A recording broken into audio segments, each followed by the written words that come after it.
ನಮಸ್ಕಾರ ವೀಕ್ಷಕರೇ, ಗೃಹಲಕ್ಷ್ಮಿ ಯೋಜನೆಯ 11 ಮತ್ತು 12ನೇ ಕಂತಿನ ಹಣ ನಾಳೆ 12 ಜಿಲ್ಲೆಗಳಿಗೆ ಬಿಡುಗಡೆ ಆಗ್ತಾ ಇರುವಂಥದ್ದು. ಸೊ ಅದರಲ್ಲಿ 4,000 ರೂಪಾಯಿ ಎಲ್ಲನೂ ಕೂಡ ಜಮಾ ಆಗಲ್ಲ, ಕೇವಲ 11ನೇ ಕಂತಿನ ಹಣ 2,000 ರೂಪಾಯಿ ಮಾತ್ರ ಬರ್ತಾ ಇರುವಂಥದ್ದು.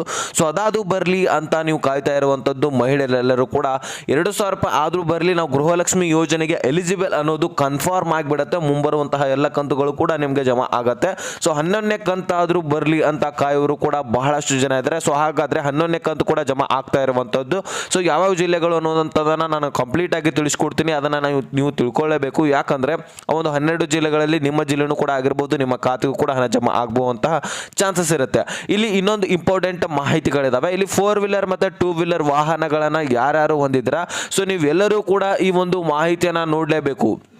ಯಾಕಪ್ಪ ಅಂದರೆ ಆ ಒಂದು ರೇಷನ್ಸ್ ಕಾರ್ಡ್ಗಳನ್ನ ರದ್ದು ಮಾಡ್ತಾ ಇದ್ದಾರೆ 4 ವೀಲರ್ 2 ವೀಲರ್ ವಾಹನಗಳನ್ನು ಹೊಂದಿರುವಂಥವ್ರು. 4 ವೀಲರ್ ಅಂದರೆ ಕಾರ್ಗಳಲ್ಲಿ ಯಾವುದೇ ರೀತಿಯಂತಹ ಕಾರ್ ಆಗಲಿ, ಜೀಪ್ ಆಗಿರಲಿ, ಯಾವುದೇ ಇರಲಿ ಅದು ವಾಹನ, ಸೊ ಎಲ್ಲರಿಗೂ ಕೂಡ ರದ್ದು ಮಾಡ್ತಾ ಇರುವಂಥದ್ದು. ಸೊ ಯಾರ್ಯಾರ್ದು ರದ್ದು ಮಾಡ್ತಾ ಇದ್ದಾರೆ ಅನ್ನುವಂಥದ್ದನ್ನು ನೋಡ್ತಾ ಹೋಗೋಣ.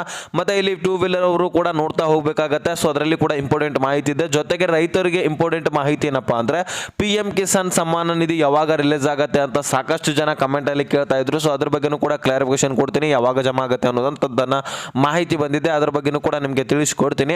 ಸೊ ಕಂಪ್ಲೀಟ್ ಆಗಿ ವಿಡಿಯೋ ನೋಡಿದ್ರೆ ಮಾತ್ರ ಎಲ್ಲನೂ ಕೂಡ ಅರ್ಥ ಆಗುತ್ತೆ. ಸೊ ಆಲ್ಮೋಸ್ಟ್ ಎಲ್ಲರೂ ಕೂಡ ಈ ಒಂದು ವಿಡಿಯೋ ನೋಡಿದ್ರೆ ಎಲ್ಲನೂ ಕೂಡ ಕ್ಲಿಯರ್ ಆಗಿ ಅರ್ಥ ಆಗ್ಬೋದು ವೀಕ್ಷಕರೇ. ಸೊ ಚಾನಲ್ಗೆ ಸಬ್ಸ್ಕ್ರೈಬ್ ಮಾಡಲಿಲ್ಲ ಅಂದ್ರೆ ದಯವಿಟ್ಟು ಬೇಗನೆ ಸಬ್ಸ್ಕ್ರೈಬ್ ಮಾಡ್ಕೊಳ್ಳಿ, ವಿಡಿಯೋಕ್ಕೆ ಒಂದು ಲೈಕ್ ಕೊಟ್ಬಿಟ್ಟು ವಿಡಿಯೋನ ನೋಡಲಿಕ್ಕೆ ಸ್ಟಾರ್ಟ್ ಮಾಡಿ. ಈಗ ನಾನು ಡೈರೆಕ್ಟ್ ಆಗಿನೇ ಟಾಪಿಕ್ಗೆ ಬಂದ್ಬಿಡ್ತೀನಿ. ಮೊದಲನೇದಾಗಿ PM ಕಿಸಾನ್ ಸಮ್ಮಾನ ನಿಧಿ ಬಗ್ಗೆ ಹೇಳ್ಬಿಡ್ತೀನಿ. ನೋಡಿ, ಇಲ್ಲಿ ರೈತರು ಬಹಳಷ್ಟು ಜನ ಕಾಯ್ತಾ ಇದ್ದಾರೆ, PM ಕಿಸಾನ್ ಸಮ್ಮಾನ ನಿಧಿ ಯಾವಾಗ ಬರುತ್ತೆ, ಗೃಹಲಕ್ಷ್ಮಿ ಯೋಜನೆ ಅಂತೂ ನಮಗೆ ಜಮಾ ಆಗ್ತಾ ಇಲ್ಲ. ಸೊ ಬಹಳಷ್ಟು ಲೇಟ್ ಆಗ್ತಾ ಇದೆ. ಆದರೆ ಇಲ್ಲಿ PM ಕಿಸಾನ್ ಯೋಜನೆ ಕೂಡ ಜಮಾ ಆದರೆ ಬಹಳಷ್ಟು ನಮಗೆ ಹೆಲ್ಪ್ ಆಗುತ್ತೆ ಅಂತ ಕಾಯ್ತಾ ಇರುವಂಥದ್ದು ರೈತರು.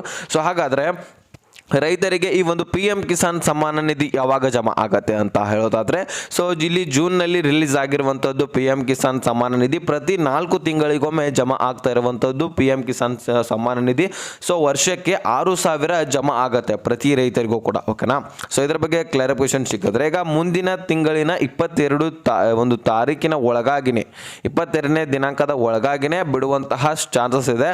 ಸೊ ಈಗ ಸೆಪ್ಟೆಂಬರ್ 22 ಒಳಗಾಗಿನೇ ಹಣ ಜಮಾ ಆಗುವಂತಹ ಚಾನ್ಸಸ್ ಇದೆ ಅಂತ ಒಂದು ಮಾಹಿತಿ ಬಂದಿರುವಂಥದ್ದು. ಸೊ ನೋಡೋಣ, ಮುಂದಿನ ತಿಂಗಳಲ್ಲಿ ಜಮಾ ಮಾಡೋದಂತೂ ಕನ್ಫರ್ಮ್ ಆಗಿದೆ.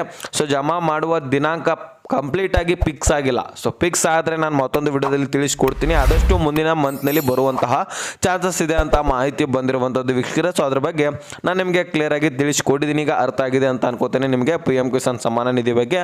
ಸೊ ಈಗ ಸಾಕಷ್ಟು ರೈತರಿಗೂ ಹತ್ರನೂ ಕೂಡ ಟ್ರ್ಯಾಕ್ಟರ್ ಆಗಿರಲಿ, ಈಗ ಜೀಪ್ ಆಗಿರಲಿ, ಕಾರ್ ಆಗಿರಲಿ, ಇಂತಹ ವಸ್ತುಗಳನ್ನು ನೀವು ಮನೆ ಬಳಕೆಗಾಗಿನೂ ತೊಗೊಂಡಿರ್ತೀರ ಅಥವಾ ನಿಮಗೆ ಯೂಸ್ಫುಲ್ ಆಗಿನೂ ಕೂಡ ತೊಗೊಂಡಿರ್ತೀರ, ಓಕೆನಾ. ಸೊ ಈಗ ಕಾರ್ 2 ವೀಲರ್ 4 ವೀಲರ್ ಬಗ್ಗೆ ಮಾತನಾಡುವ. ಅದಾದಮೇಲೆ ಗೃಹಲಕ್ಷ್ಮಿ ಯೋಜನೆಯ 12ನೇ ಕಂತಿನ ಹಣ ನಾನು ಮಧ್ಯದಲ್ಲಿ ತಿಳಿಸ್ಕೊಡ್ತೀನಿ. ಸೊ 12 ಜಿಲ್ಲೆಗಳನ್ನ ನಾನು ಮಧ್ಯದಲ್ಲಿ ತಿಳಿಸ್ಕೊಡ್ತೀನಿ. ಸೊ ಕಂಪ್ಲೀಟ್ ಆಗಿ ನೋಡ್ತಾ ಹೋಗಿ. ಇಲ್ಲಿ 4 ವೀಲರ್ 2 ವೀಲರ್ ವಾಹನ ಅಂತೂ ಸಿಕ್ಕಾಪಟ್ಟೆ ಜನರು ತೊಗೊಂಡ್ಬಿಟ್ಟಿದ್ದಾರೆ.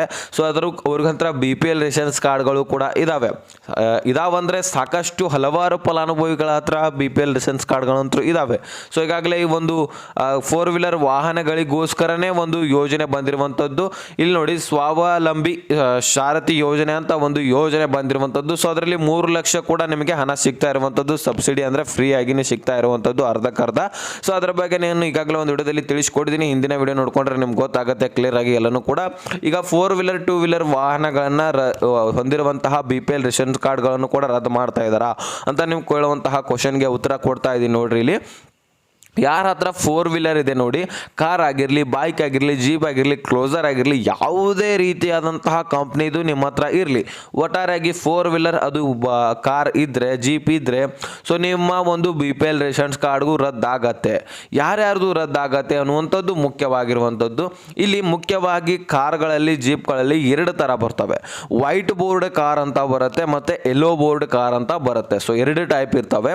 ಅದರೊಳಗೆ ವೈಟ್ ಬೋರ್ಡ್ ಕಾರ್ ಇರ್ತತ್ತಲ್ಲ, ಸೊ ಅದು ನೀವು ಮನೆ ಬಳಕೆಗೋಸ್ಕರನೇ ತೆಗೆದುಕೊಂಡಿರುವಂಥದ್ದು, ಗೊತ್ತಾಯ್ತಾ. ನೀವು ಮನೆ ಬಳಕೆಗೋಸ್ಕರನೇ white board car ತೊಗೊಂಡಿರುವಂಥದ್ದು.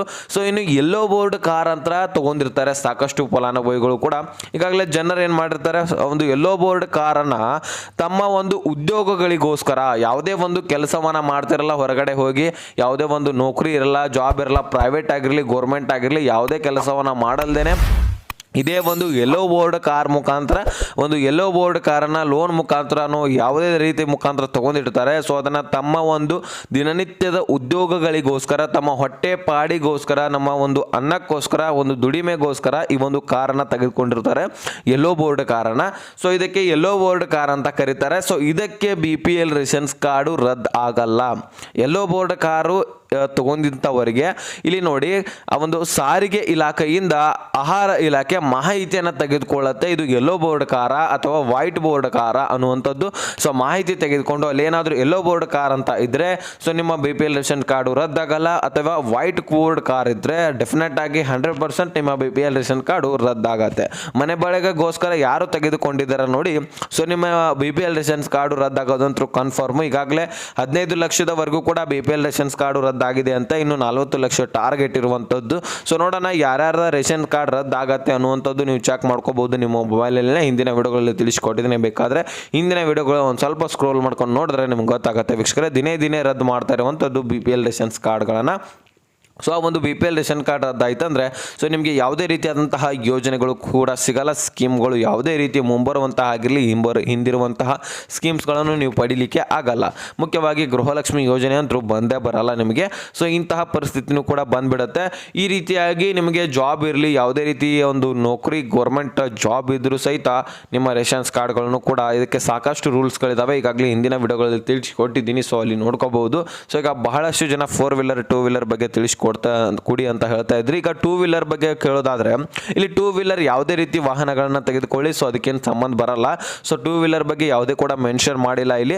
So 2 wheeler ಯಾವ್ದು ಬೇಕಾದರೂ ಕೂಡ ವಾಹನವನ್ನು ತೆಗೆದುಕೊಂಡು ನೀವು ಓಡಾಡಿಸ್ಬೋದು, ಮನೆ ಬಳಕೆಗಾಗಲಿ ಯೂಸ್ ಮಾಡಿ ಅಥವಾ ಯಾವುದೇ ರೀತಿಯಾದಂತಹ ಹಾಗೆ ಇಡಿ ಅಥವಾ ಯೂಸ್ ಮಾಡಿ, ನಿಮ್ಮ ಮರ್ಜಿ ಅದು. ಸೊ ಅದ್ರ ಬಗ್ಗೆ ಏನು ಗೌರ್ಮೆಂಟ್ ಏನು ಕೇಳಲ್ಲ ವೀಕ್ಷಕರೇ. ಸೊ ಇದು 4 ವೀಲರ್ ಬಗ್ಗೆ ಆದಷ್ಟು ಮಾಹಿತಿ ಇತ್ತು, ಸೊ ಇದು ನಮಗೆ ತಿಳಿಸ್ಕೊಟ್ಟಿದ್ದೀನಿ. ಈಗ ಈ ಒಂದು ಗೃಹಲಕ್ಷ್ಮಿ ಯೋಜನೆಯ 11ನೇ ಕಂತಿನ ಹಣ 12 ಜಿಲ್ಲೆಗಳಿಗೆ ರಿಲೀಸ್ ಆಗ್ತಾ ಇರುವಂಥದ್ದು. ಸೊ ಹಾಗಾದರೆ ಈ ಒಂದು 12 ಜಿಲ್ಲೆಗಳನ್ನ ನಾನು ಒಂದೊಂದಾಗಿ ತಿಳಿಸ್ತಾ ಹೋಗ್ತೀನಿ ನೋಡಿ. ಇಲ್ಲಿ ಬಾಗಲಕೋಟೆ, ಗದಗ, ಬಳ್ಳಾರಿ, ಕಲಬುರಗಿ, ವಿಜಯನಗರ, ಧಾರವಾಡ, ಯಾದಗಿರಿ, ಉತ್ತರ ಕನ್ನಡ, ದಕ್ಷಿಣ ಕನ್ನಡ, ದಾವಣಗೆರೆ, ಉಡುಪಿ, ತುಮಕೂರು. ಸೊ ಇಷ್ಟು ಜಿಲ್ಲೆಗಳಿಗೆ ಹಣ ರಿಲೀಸ್ ಆಗ್ತಾ ಇರುವಂಥದ್ದು. ಈ ಒಂದು ಜಿಲ್ಲೆಗಳಲ್ಲಿರುವಂತಹ ಫಲಾನುಭವಿಗಳ ಡಾಕ್ಯುಮೆಂಟ್ಸ್ಗಳನ್ನು ವೆರಿಫಿಕೇಷನ್ ಮೊದಲು ನಡೆಯುತ್ತೆ. ಸೊ ಮೊದಲು ಡಾಕ್ಯುಮೆಂಟ್ಸ್ಗಳ ವೆರಿಫಿಕೇಷನ್ ನಡೆದ ತಕ್ಷಣ ಸೊ ಅಲ್ಲಿರುವಂತಹ ಒರಿಜಿನಲ್ ಯಾರ್ದು ಡಾಕ್ಯುಮೆಂಟ್ಸ್ ಕ್ಲಿಯರು 100% ಡಾಕ್ಯುಮೆಂಟ್ಸ್ಗಳು ಹೊಂದಿರ್ತಾರೆ. ಸೊ ಯಾರು ಎಲಿಜಿಬಲ್ ಇರ್ತಾರೆ, ಸೊ ಎಲಿಜಿಬಲ್ ಇಲ್ದವರು ಕೂಡ ಅರ್ಜಿಯನ್ನು ಸಲ್ಲಿಸಿದರೆ, ಯಾರು ಎಲಿಜಿಬಲ್ ಇರ್ತೀರಾ, ಸೊ 100% ಡಾಕ್ಯುಮೆಂಟ್ಸ್ಗಳನ್ನು ಹೊಂದಿರ್ತೀರಾ, ಗೌರ್ಮೆಂಟ್ ಜಾಬ್ ಹೊಂದಿರಲ್ಲ, ಆದಾಯ ತೆರಿಗೆ ಕಟ್ಟಲ್ಲ, ಸೊ ಇಂತಹ ಫಲಾನುಭವಿಗಳಿಗೆ ಮಾತ್ರ ಹಣ ಜಮಾ ಆಗುತ್ತೆ. 1,20,20,000ಕ್ಕಿಂತ ವಾರ್ಷಿಕ ಆದಾಯವನ್ನು ನೀವು ಒಳಗೆ ಹೊಂದಿರ್ತೀರಾ, ಸೊ ಅಂತಹ ಫಲಾನುಭವಿಗಳಿಗೆ ಮಾತ್ರ ಗೌರ್ಮೆಂಟು ಸರ್ಕಾರ ಹಣ ಹಾಕತ್ತೆ. ಸೊ ಇಲ್ಲ ಇನ್ನು ನಾವು ಆದಾಯ ತೆರಿಗೆ ಕಟ್ತೀವಿ ಅದು ಇದು ಅಂತ ಗೌರ್ಮೆಂಟ್ ಜಾಬ್ ಇದೆ, ಸೊ ಅದ್ರ ಸಹಿತ ನೀವು ಹಣ ಬೇಕಪ್ಪ ಅಂದರೆ ನಿಮಗೆ ಹಣ ಬರಲ್ಲ. 100% ಡಾಕ್ಯುಮೆಂಟ್ಸ್ಗಳನ್ನು ಅತಿ ಡೀಪ್ ಆಗಿ ಚೆಕ್ ಮಾಡ್ತಾ ಇರುವಂಥದ್ದು ಸೊ ಆಹಾರ ಇಲಾಖೆ ಮತ್ತು ಮಹಿಳಾ ಮತ್ತು ಮಕ್ಕಳ ಕಲ್ಯಾಣ ಇಲಾಖೆ. ಸೊ ಅವರೆಲ್ಲರೂ ಕೂಡ ಒಂದು ಕೆಲಸವನ್ನು ಮಾಡ್ತಾ ಇರುವಂಥದ್ದು. ಸೊ ನಿಮ್ಮೆಲ್ಲರ ರೇಷನ್ಸ್ ಕಾರ್ಡ್ಗಳನ್ನ ಆದಷ್ಟು ರದ್ದು ಮಾಡ್ತಾ ಇರುವಂಥದ್ದು, ಗೃಹಲಕ್ಷ್ಮಿ ಯೋಜನೆಯಿಂದ ತೆಗೆದಾಕ್ತಾ ಇರುವಂಥದ್ದು. ಸೊ ಇನ್ನೇನು 1 ತಿಂಗಳಲ್ಲಿ ಕೇವಲ ಬರೀ ಒರಿಜಿನಲ್ ಫಲಾನುಭವಿಗಳಿಗೆ ಮಾತ್ರ ಹಣ ಬರುವ ಹಾಗೆ ಮಾಡುವಂತಹ ಸಾಧ್ಯತೆ ನಿಟ್ಟಿನಲ್ಲಿ ಸಾಕ್ತಾ ಇದೆ ಸರ್ಕಾರ. ಸೊ ಇದ್ರ ಬಗ್ಗೆ ನಿಮಗೆ ಕಂಪ್ಲೀಟ್ ಆಗಿ ಕ್ಲಿಯರಿಫಿಕೇಶನ್ ಸಿಕ್ಕಿದೆ ಅಂತ ಅನ್ಕೋತೇನೆ. ಸೊ ಎಲ್ಲದರ ಬಗ್ಗೆ ನಿಮಗೆ ಕೇಳ್ತಾ ಇದ್ರಿ, ತಿಳಿಸ್ಕೊಟ್ಟಿದ್ದೀನಿ. ಈ ಒಂದು ವಿಡಿಯೋದಲ್ಲಿ ಅರ್ಥ ಆಗಿದ್ರೆ ಲೈಕ್ ಮಾಡಿ, ನಿಮ್ಮ ಸ್ನೇಹಿತರಿಗೆ ಶೇರ್ ಮಾಡಿ, ಹಾಗೆ ಸಬ್ಸ್ಕ್ರೈಬ್ ಮಾಡಿ ಅಂತ ಹೇಳ್ತಾ ಮತ್ತೆ ಮುಂದಿನ ಮಾಹಿತಿ ಸಿಗೋಣ. ಸೊ ಅಲ್ಲಿ ತನಕ ಬಾಯ್ ಬಿಡಿ ಫ್ರೆಂಡ್ಸ್.